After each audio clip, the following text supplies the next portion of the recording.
Magandang araw mga kaibigan. Good news po ang pag-usapan natin ngayon. Pinakabagong survey sa Cebu.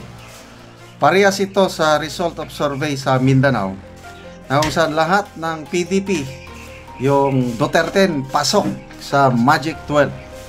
Alyansa, wala na. Tumataob na po ang bangka.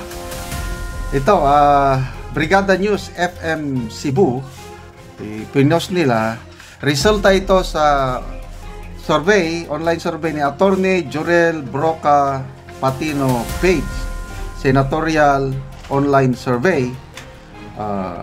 Total number of votes cast is 42,700.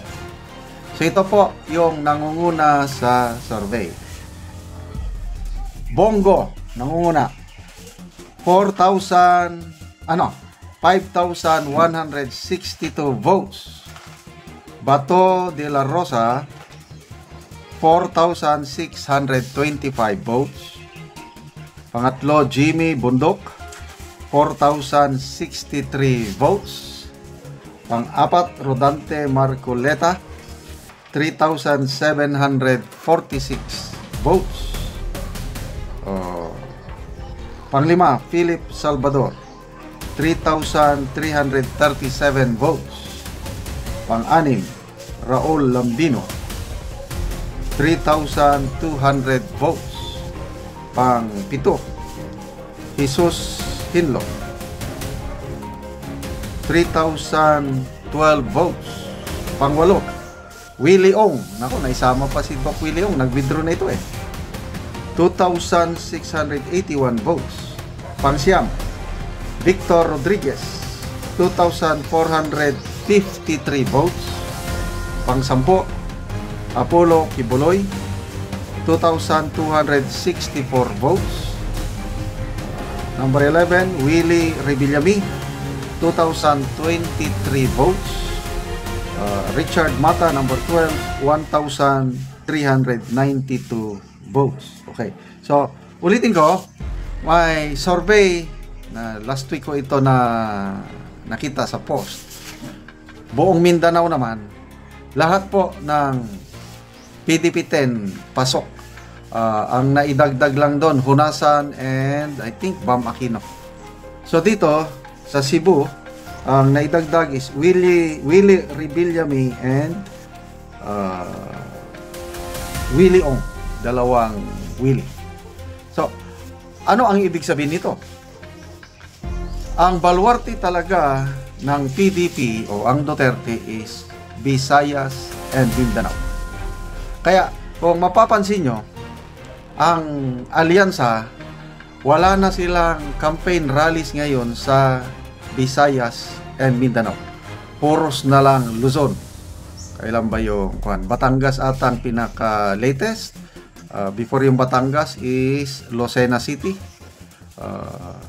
Saan bang rally yung speech ng Pangulo na yung nasa pusi nila ang kalagayan ng bawat Pilipino? I think Batangas ito. Hindi na Lucena. So yun. Bakit ang alyansa hindi na nagrarally sa Luzon, sa Visayas and Mindanao? Siguro na naramdaman na nila yung pulso ng taong bayan. Lalo na dito sa Mindanao. Ang dami ng pangyayari na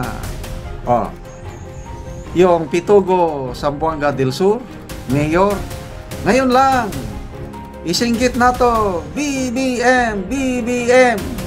Anong sigaw o singgit ng katawan? Duterte. Grabing napahiya sila doon sa Zamboanga, I think Zamboanga, hindi ko na alam kung di si Bugay, yung gobernador. Gawin nating number 1 dito si Erwin Tolpo. Halos walang nag-respond.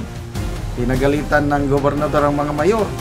Ang mga tauhan nyo, walay panihapon. So, super lakas talaga ang PDP, Mindanao and Visayas. Yung survey results ng Pulse Asia, yung pinaka-latest nila, ang rating po ni BP Sara sa Mindanao is trust rating, approval rating ba, 97%. Kay Bongbong Marcos Jr. is only 4%. Si Romualdez is only 2%.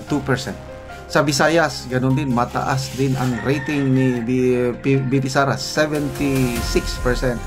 Si mababa, hindi ko na matandaanan yung exact na nasa basta mababa na si PBBM at Romualdez rating nila sa Visayas. Kaya siguro naglunsad sila ng 20 BBM, 20 bigas meron na. Ayun, lunsad sila. Maybe hoping to get more votes sa Visayas. Kaya lang nangyari, isang araw lang na pagbenta, wala na. May 1, nagsimula sila, promise fulfilled. Roll out, May 1, May 2, stop na. So, mabuti na lang at ang COMELEC, very consistent din sila na bawal sa batas. Hindi ka na pwedeng gagastos. So, ano ngayon? Yun na ba? Promise fulfilled? One day lang na nagbenta. Tapos, yung bebentahan nila, ito, na fake news na naman si Jose Claire Castro. Kasi sabi niya nung una, lahat pwedeng makabili. Ang gandang balita yon. Only to find out, vulnerable sectors lang ang makabili. Ano yan? Senior citizen, poor kids, solo parents, and PWDs. Yun lang, napakaliit na segment ng ating society, promise fulfilled na. No way, huwag niyong lukuhin ang taong bayan. Hindi ba? Nung nagkampanya ang Pangulo, nung bago eleksyon nung 2022, ano ba yung promise niya? Pababain natin ang presyo ng bigas para sa mga vulnerable sectors? Hindi naman. Para naman sa lahat. So, hindi pa na-fulfill ng promise nyo. Tapos, isang araw lang ang inyong promise. Kaya, not counted yun. So, itutuloy ba nila after election? Let us to see. Okay, so, good luck po. Sana maraming manalong PDP laban. Duterte +2. Salamat mga kaibigan sa inyong pagtangkilik sa ating channel.